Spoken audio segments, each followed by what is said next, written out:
Assalamualaikum warahmatullahi wabarakatuh.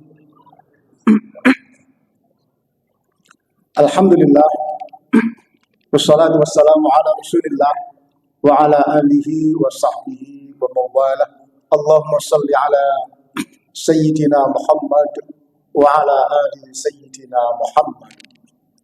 Jamaah Masjid An-Nur rahimakumullah. Alhamdulillah, segala puji bagi Allah yang telah meringankan langkah kita hadir di masjid yang mulia bersama orang-orang yang mulia untuk sebuah niat yang mulia, yaitu menyempurnakan ibadah puasa kita.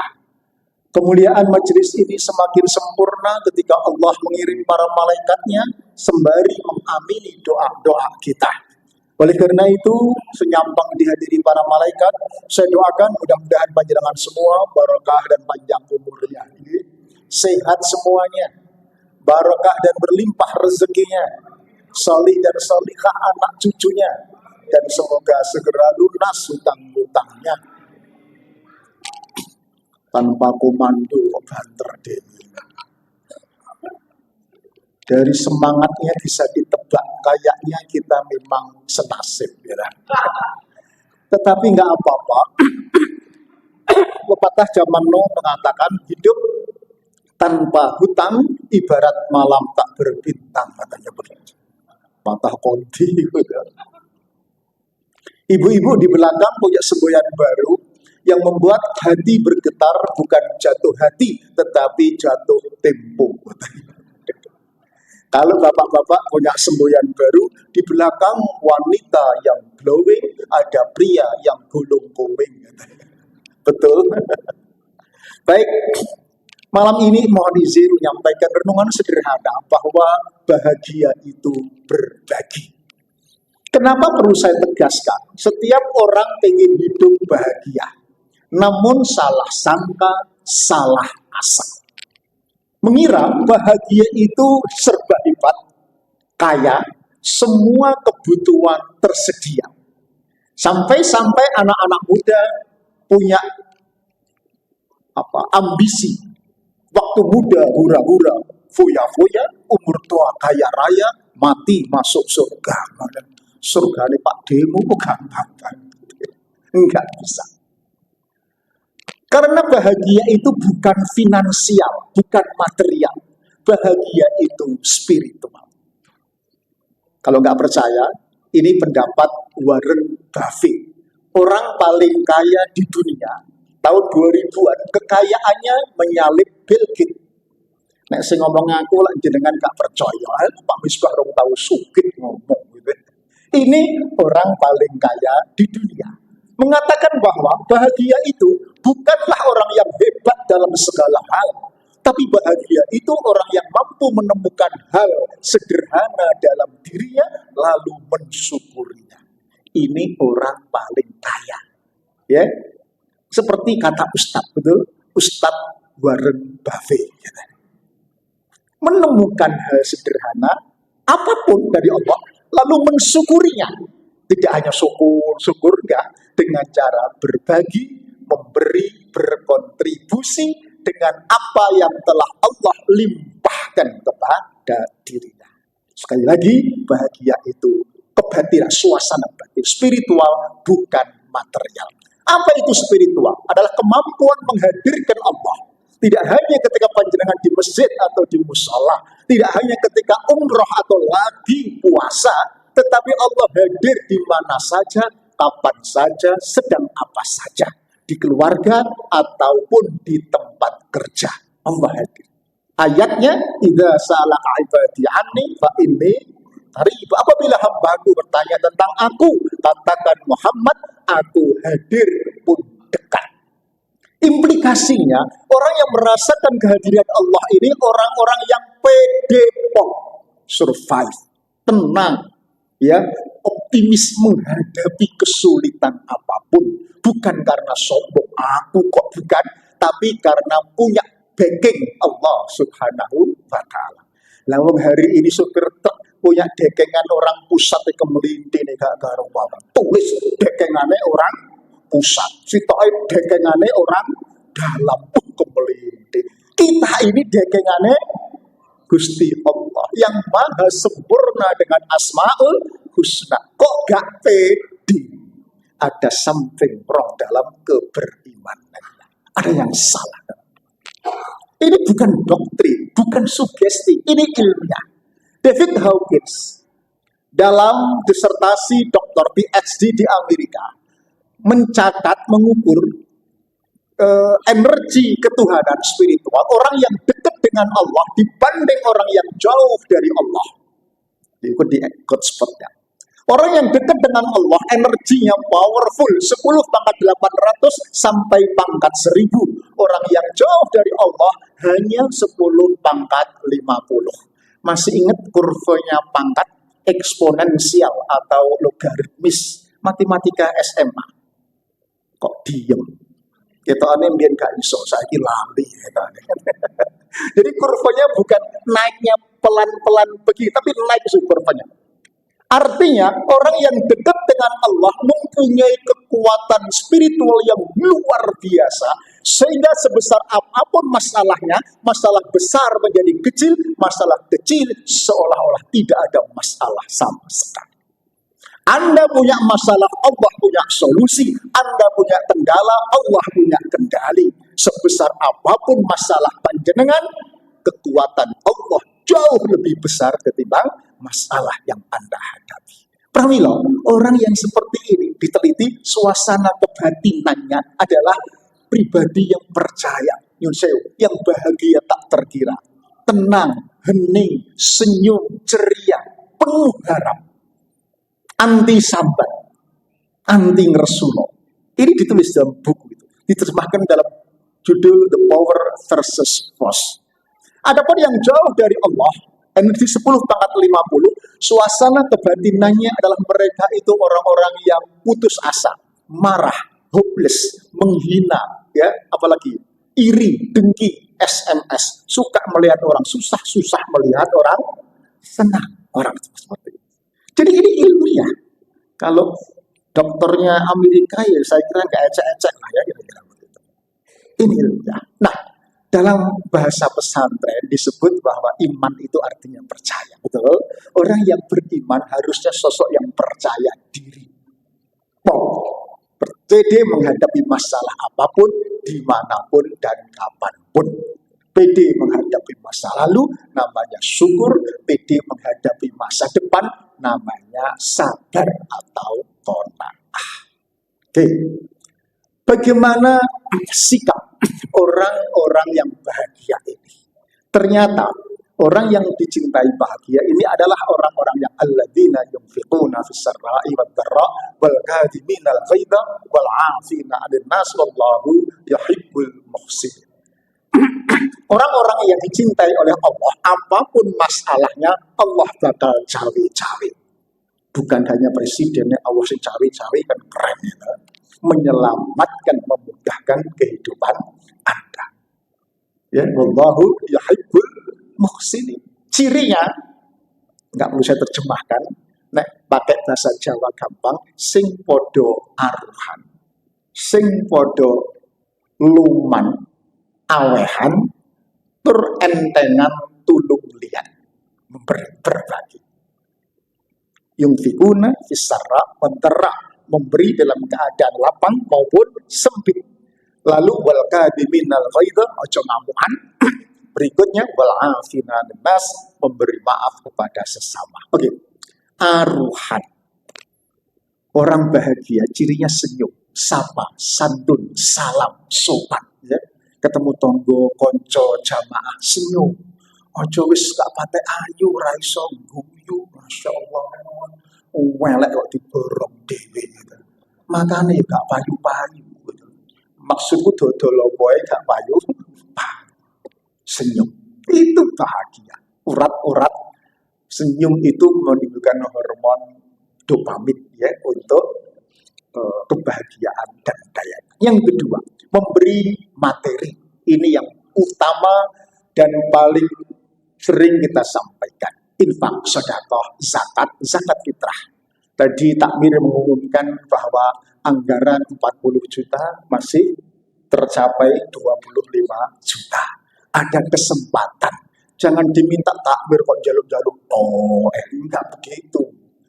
Takmir memberi kesempatan untuk berbuat baik di akhir Ramadan ini. Jangan ngeles, ya, jangan menghindar. Ya, ini kesempatan untuk memberi dengan materi. Tetapi bagi yang kemudian materi ekonomi dalam keadaan sempit, nah gimana? Harga barang-barang naik. Dodolo boy gak payu-payu. Sing tuku gak teko-teko, sing teko gak tuku-tuku. Delok tok. Kapok-kapok, mijat-mijat tidak ya. Situasi seperti ini, tetapi jangan berhenti untuk berbuat baik. Kata orang, gunung tak harus serba tinggi, yang penting tanda petik ada jiwanya. Sungai tak harus serba dalam, yang penting ada naganya. Hutan tak harus serba lebat, yang penting ada harimaunya. Manusia hidup tidak harus serba hebat, yang penting banyak manfaatnya. Betul. Khairun nas anfa'uhum linnas. Banyak manfaat. Apa berikutnya? Gak punya materi, tenaga, pikiran, sing entengan tulung liat. Pernah saya sampaikan, bapak saya berpesan, nak besok nang diwai, pengen selamat urip pun donya akhirat, sing entengan tulung liat yole ojo perhitungan. You know perhitungan? Ojo ngarep balesan. Kalau orang yang kamu tolong kok gak ngerti bales, gak usah ngarep, nah Allah gak sari. Allah akan menggerakkan tangannya orang lain untuk menolong kamu. Yakin? Sekarang Bu, tonggo ya macam-macam, ono tonggo mepet pager, diteri jajan sak piring. Wis gak matur nuwun, piringnya malah gak dibalik-balik. Onten itu niku. Tiangnya nggih dugi. Masya Allah. Kalau orang lain gak ada balas, kamu gak usah ngarep. Nah Allah gak sari. Allah akan menggerakkan tangannya orang lain untuk menolong anak cucu. Yakin? Kok semburi gak patek yakin? Yakin? Nek mboten yakin kula dalili jenengan. Karena ini janji Allah, bukan janji bapak saya. Wa amma man a'ta wattaqa wa saddaqa bil husna fasanu yassiruhu lil yusra. Maka barang siapa atau nek basa Surabaya gelem memberi, berbagi, berkontribusi karena takwa, bukan karena siapa atau ngarep balasan apa-apa. Yang kedua, sedekah, membenarkan, yakin akan adanya balasan dari Allah. Yang perlu diingat, balasan dari Allah bukan uang, bukan barang, tetapi sak tekliwere uripmu akan dimudahkan oleh Allah Subhanahu wa ta'ala. Al-husna. Kabeh dimudahkan kan apa namanya kalau nggak bahagia, betul? Kadang suami gaji nggak seberapa, tapi lalah istrinya itu salihah, qanaah, neriman, persis seperti ibu-ibu di belakang itu kan. Wajahnya wajah salihah, qanaah. Diberi belanja 1.000 sedina oleh regane gak karu-karuan. Tangan suami diciumi bolak-balik. Maksudnya ditunggali kok 100 ton. Itu namanya neriman apa ceromohan. Ini beda-beda tipis lah ya. Kadang ayah gaji gak seberapa, tapi anak-anak itu pinter, sehat, gak sakit-sakitan. Apalagi Quran gampang, betul? Sekolahnya gampang, kuliahnya gampang, kerja gampang, judulnya gampang, murid dewi gampang-gampang angel loh ya. Anak pemuda ganteng gede gagah dhuwur, HP ini telu gak ono pulsane kabeh. Mergo ditelit L5, liku-liku laki-laki yang gak laku-laku. Artinya jodoh itu gampang-gampang. Bapak Ibu, saya coba praktekkan semampu saya. Ada orang datang minta tolong tak tulungi, ada orang minta nasihat tak nasihati, ada orang utang tak utangi, tak punya uang ya tak semayani. Enteng-entengan. Alhamdulillah, hidup saya dimudahkan oleh Allah Subhanahu wa ta'ala. Anak saya 6, alhamdulillah anak 6 jadi orang semua. Gak ada yang jadi orang-orangan. Anak 6 sudah laku semua. Rasul cucu saya hampir 12. Karir saya dimudahkan oleh Allah. Masuk Jawa Pos dari UMR 152.000 tahun 88. Karena entengan tolong lihat naik. Umur 31 Direktur Utama Temprina. 41 Direktur Utama Rangkap 4 Temprina Adi Prima Power Plant Cipinang. Kecepatan 51 tahun pensiun semuanya. Jabatan tertinggal terakhir tinggal ketua RT. Selain sedikit bisnis properti. Jangan senyum, jangan nyenyak. RT saya kecil tapi keren. Hanya 50 kakak tapi bertabur bintang. Ada warga saya polisi jenderal bintang 2, aktif jadi Kapolda. Pak Iqbal Riau, Pak Nasri, ada Wakasa Marinir jenderal bintang 3, Ahmadi Heri. Anda bisa membayangkan kalau sebuah RT warganya saja bintang 3, bintang 2, bintang 2. Kira-kira Pak RT-nya bintang berapa? Bintang 7 alias pusing. Alias mumet gitu. Baik, sedikit mohon izin nambah dikit ya, 15 menit tadi. Yang ketiga, memberi yang ini diabaikan oleh kebanyakan umat, yaitu memberi simpati. Apa itu? Memuji, menghargai, mengapresiasi. Orang tua, suami, belakangan pelit memuji istri dan anak. Padahal Rasulullah tiap hari memuji istrinya dengan panggilan ya Humairah. Betul? Mak-mak modern di belakang mencoba meniru Aisyah, pipinya dimerah-merah dengan belas alam. Kadang-kadang kemerahan, kadang-kadang gak roto bisa. Tapi sedihnya gak pernah dipuji sama suami, ya kasihan deh. Gara-gara suami pelit memuji, akhirnya banyak mak-mak yang main TikTok. Pengen dipuji oleh orang lain. Buktinya, pesannya like, subscribe, and share. Gitu. Itu kan minta dipuji, gitu ya.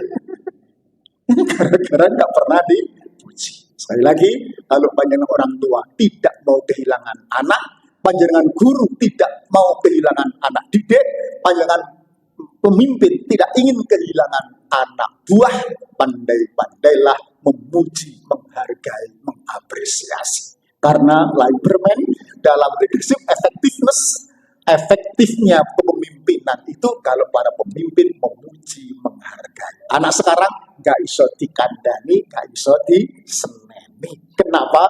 Generasi namanya generasi stroberi. Persa stroberi? Persa nggih? Kata Prof. Renat Kasali, ganteng-ganteng, ayu-ayu, imut-imut, tapi merotolan. You know merotolan? Mutungan, ngambekan, ngamuan, diseneni titik puring. Neng Magetan malah ada anak-anak muda diseneni wong tuane menyiksa diri dengan self harm. TikTok ala Korea. Pakai benda tajam, Bapak. 800 anak-anak SMP di Magetan seperti itu. Saya kira tidak hanya Magetan, yang lain pasti ada. Nggak tahan diomeli emaknya. Gak ngerti sing salah mae, apa sing merotolan anaknya. Kira-kira ya bodoh ya. Ini fenomena. Dan yang terakhir, wal kadhiminal ghaidha, ojo ngamuan, pemaaf. Ingat, kata orang tua kita, urip sepisan, bebrayan, ojo podo gelek ngamuan.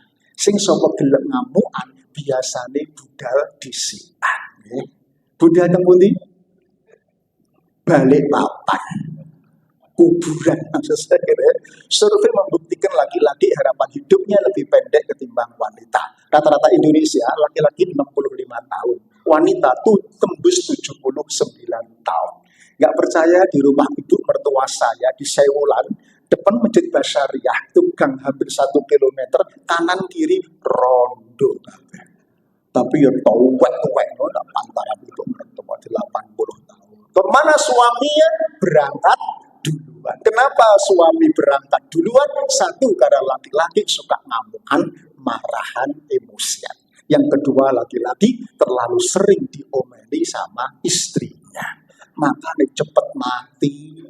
Kalau ngomel-ngomel sama bapak, jangan dihabis-habiskan. Hari ini seperti pesan televisi, to be continue for tomorrow.